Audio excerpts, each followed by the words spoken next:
এত ঠান্ডার মধ্যেও আমরা সকাল সকাল স্নান করে বেরিয়ে পড়েছি পিকনিকে যাওয়ার জন্য।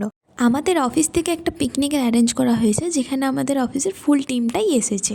বাসের মধ্যে পুরো রাস্তাটায় মস্তি করতে করতে ফাইনালি আমরা পিকনিক স্পটে পৌঁছে গিয়েছি। জায়গাটা ছিল চন্দননগর নিউ দীঘা পার্ক, যেখানে এন্ট্রির জন্য আমাদের হাতে একটা করে ব্যান্ড দেওয়া হয়েছিল। পৌঁছানোর পরেই আমাদের কফি দেওয়া হয়েছিল। তারপরেই আমরা যে যার মতন মস্তি করা শুরু করে দিয়েছিলাম।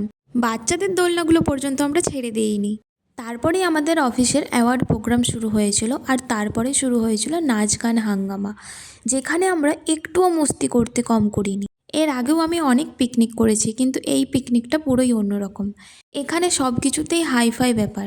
খাবারের ব্যবস্থা রয়েছে, বুফে সিস্টেম। এইগুলো তো আমরা বিয়ে বাড়িতেই দেখেছি। পিকনিক আমরা করতাম নিজেরা, রান্না করে নিজেরাই পরিবেশন করে মাটিতে বসে একসাথে খেতাম। সারাদিন মস্তির পরে এখন সবার এনার্জি শেষ, তাই শান্তভাবে বাড়ি ফিরছি।